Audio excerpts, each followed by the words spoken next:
Sejak dahulu lagi, manusia sentiasa mencari jawapan. Jawapan tentang ilmu, kebenaran dan makna kewujudan. Dalam usaha ini, lahirlah teori dan falsafah, dua cabang ilmu yang membimbing manusia memahami dunia dan dirinya sendiri. Menurut Kamus Dewan edisi keempat, teori bermaksud idea atau pendapat yang digunakan untuk menerangkan sesuatu perkara.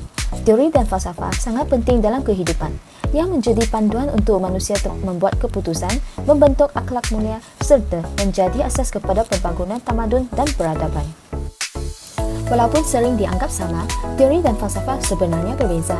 Teori menjelaskan bagaimana sesuatu berlaku berdasarkan bukti, data dan pemerhatian yang boleh diuji. Contohnya, teori graviti menerangkan mengapa objek jatuh ke bumi, manakala teori evolusi menjelaskan perubahan kehidupan dari masa ke semasa. Falsafah pula membawa kita kepada persoalan lebih mendalam, yang menyoal tentang nilai, moral dan tujuan kehidup. Apakah erti kebenarannya? Apakah yang baik dan buruk? Apakah makna kewujudan? Teori menjawab persoalan saintifik, falsafah mencari makna di sebalik persoalan itu. Kedua-duanya saling melengkapi. Teori membantu kita memahami fenomena alam dan memberi bukti yang nyata. Falsafah pula mengajar kita berfikir secara kritis, beretika dan seimbang. Apabila digabungkan, teori dan falsafah membentuk asas ilmu pengetahuan, membimbing masyarakat dan menggerakkan pembangunan yang lebih berakhlak serta berperi kemanusiaan. Halo semua, saya Cindy. Hari ini saya akan membentangkan tentang teori kebaikan. Aristotle meneruskan falsafah Sokrates dan Plato untuk meneliti apa itu kebaikan dan bagaimana menjadi manusia berbudi. Dalam pemikiran Aristotle, etika dan politik saling berkait rapat. Etika menumpukan pada kebaikan individu, politik pula menumpukan pada kebaikan dan kecekapan negara. Makna intipatinya ialah kebaikan individu dan masyarakat tidak boleh dipisahkan. Menurut Aristotle, untuk menjadi manusia berbudi, kita perlu membangunkan kebajikan peribadi. Contohnya jujur, berani dan bijak. Inilah asas kepada kelakuan beretika. Bagi Aristotle, kebaikan bukan sekadar teori, tetapi sesuatu yang boleh diamalkan dan dilatih secara berterusan. Etika bertujuan untuk menjadi manusia lebih baik dan berbudi. Dari perspektif falsafah etika, Aristotle menekankan kebaikan moral dan etika praktikal untuk membentuk individu berbudi. Plato pula menekankan kebajikan dan kebenaran sebagai asas kelakuan beretika. Aristotle juga menegaskan 4 kebaikan utama dalam kehidupan: kebijaksanaan, menentukan tindakan yang betul, kawalan ke diri, mengawal emosi dan dorongan, keberanian, berani melakukan perkara yang benar, keadilan, bersikap adil terhadap diri sendiri dan orang lain. Akhir sekali, Aristotle memperkenalkan konsep eudaimonia, iaitu jiwa yang baik atau kebahagiaan. Kebahagiaan adalah tujuan setiap tindakan manusia. Kebahagiaan bukan sekadar sekeronokan, tetapi menekankan kebaikan, tingkah laku beretika dan kehidupan yang bermakna kepada diri, masyarakat, alam semesta dan semua makhluk ciptaan Tuhan. Dalam kehidupan seharian kita sering berdepan dengan persoalan sama ada sesuatu tindakan itu betul atau salah. Persoalan itu dapat menjawab dengan membangunkan teori teleologi. Istilah ini berasal daripada bahasa Greek, di mana telos bermaksud tujuan dan logos bermaksud kajian atau ilmu. Secara mudah, teori teleologi menilai sesuatu tindakan bukan daripada niat di sebaliknya, tetapi daripada kesan dan akibat yang kita dapat lihat. Sebagai contoh, jika sesuatu tindakan akhirnya membawa lebih banyak kebaikan berbanding keburukan, maka dia dianggap betul. Tetapi jika tindakan itu menghasilkan lebih banyak mudarat, maka ia dianggap salah dari sudut etika. Teori ini juga mempunyai beberapa prinsip penting. Antaranya, akibat lebih utama daripada niat. Kita mungkin berniat baik, tetapi jika hasilnya buruk, tindakan itu tetap salah. Selain itu, teori ini menekankan keseimbangan antara kebaikan dan keburukan, serta kepentingan masyarakat berbanding hanya diri sendiri. Satu lagi ciri penting ialah ia fleksibel, kerana sesuatu tindakan boleh dinilai berbeza bergantung kepada keadaan. Teori teleologi membantu kita berfikir lebih jauh sebelum bertindak. Ia mengingatkan kita bahawa setiap pilihan. Seterusnya, pengenalan kepada teori egoisme. Adakah anda tahu bagaimana terma egoisme ini wujud? Terma egoisme berasal dari perkataan ego dan perkataan Latin untuk aku dalam bahasa Malaysia. Egoisme bermaksud bahawa sesuatu tindakan adalah betul dengan melihat kepada kesan tindakan kepada individu. Selain itu, individu yang berpegang kepada falsafah ini percaya bahawa mereka harus mengambil keputusan yang memaksimum faedah kepada diri sendiri. Siapakah tokoh pengasas? Teori egoisme ini diasas oleh Friedrich Wilhelm Nietzsche. Beliau merupakan seorang ahli falsafah yang mengkritik kuat terhadap teori utilitarianisme.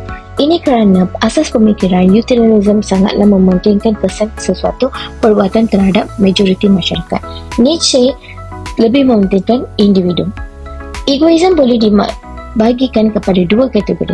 Egoisme psikologi merupakan satu teori deskripsi mengatakan bahawa tindakan manusia sentiasa bertindak demi kepentingan diri kerana dibentuk secara mental untuk berbuat demikian. Berpendapat bahawa semua orang adalah selfish. Egoisme etika memberitahu preskrip bagaimana mereka perlu bertindak. Ia ditakrifkan sebagai teori yang menganggap nilai baik itu menguntungkan diri sendiri. Setiap orang patut bertindak demi kepentingan orang lain, tetapi memenuhi kepentingannya. Berpendapat bahawa semua orang perlu selfish. Secara kesimpulannya, dalam teori egoisme ini, seseorang individu akan melakukan apa sahaja yang mendatangkan keuntungan dan kekayaan kepada mereka. Seterusnya ialah teori utilitarianisme, berasal daripada perkataan utility yang bermaksud kegunaan atau manfaat. Teori ini dikemukakan oleh dua tokoh penting iaitu Jeremy Bentham dan John Stuart Mill. Jeremy Bentham dikenali sebagai pengasas utilitarianisme moden. Beliau menekankan prinsip the greatest happiness for the greatest number, iaitu kebahagiaan terbesar untuk bilangan orang yang paling ramai. John Stuart Mill pula memperhalusi idea Bentham. Mill menekankan bahawa bukan sahaja jumlah kebahagiaan yang penting, tetapi juga kualiti kebahagiaan itu perlu diambil kira. Menurut prinsip utilitarianisme, sesuatu tindakan dianggap bermoral jika ia membawa kebaikan atau kebahagiaan kepada sebilangan orang ramai.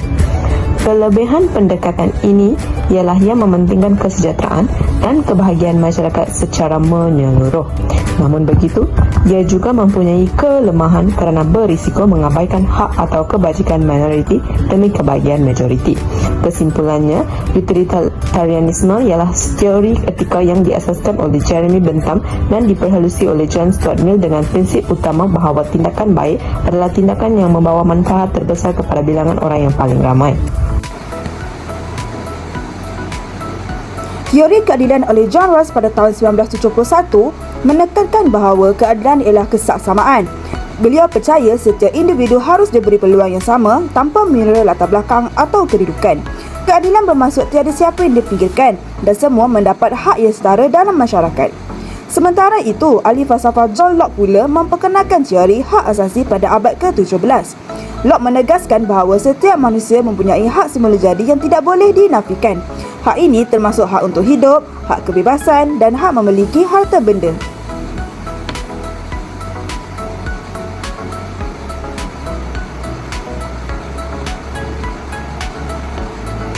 Kedua-dua teori ini saling melengkapi dalam membentuk sebuah masyarakat yang adil, aman dan menghormati maruah manusia. Apabila keadilan ditegakkan, hak asasi dilindungi dan dunia menjadi tempat yang lebih baik untuk semua. Etika ialah panduan asas dalam kehidupan. Ia bukan hanya teori dalam buku tetapi amalan yang mempengaruhi cara kita berfikir, membuat keputusan dan bertindak setiap hari. Pertama, etika membantu menyelesaikan dilema. Dalam hidup, kita sering berdepan pilihan yang kelihatan sama betul tetapi kesannya berbeza. Contohnya, seorang pelajar mungkin berdepan dilema sama ada menolong rakan meniru dalam peperiksaan atau menolak kerana tahu ia tidak beretika. Dalam situasi begini, teori etika membantu membezakan betul dan salah, lalu membuat pilihan selari dengan prinsip moral. Kedua, etika membimbing dalam membuat keputusan, terutama bila wujud konflik moral. Bayangkan seorang ketua organisasi perlu memilih antara keuntungan syarikat atau menjaga kebajikan pekerja.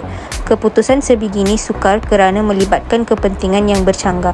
Dengan teori etika, pemimpin dapat menilai kesan kepada semua pihak dan mencari jalan yang paling adil serta seimbang. Ketiga, etika mengingatkan kita tentang tanggungjawab dalam kehidupan seharian. Kita memainkan banyak peranan anak, pelajar, rakan dan pekerja. Setiap peranan datang dengan tanggungjawab. Contohnya, seorang pelajar yang menghormati guru dan rakan menunjukkan tanggungjawab etika dalam mengekalkan suasana pembelajaran yang harmoni. Kesimpulannya, teori etika membantu kita dari 3 sudut utama: menyelesaikan dilema, membimbing keputusan dan mengingatkan tanggungjawab. Etika bukan sekadar subjek akademik tetapi asas untuk membentuk diri menjadi individu yang berakhlak dan bertanggungjawab serta menyumbang kepada keharmonian masyarakat.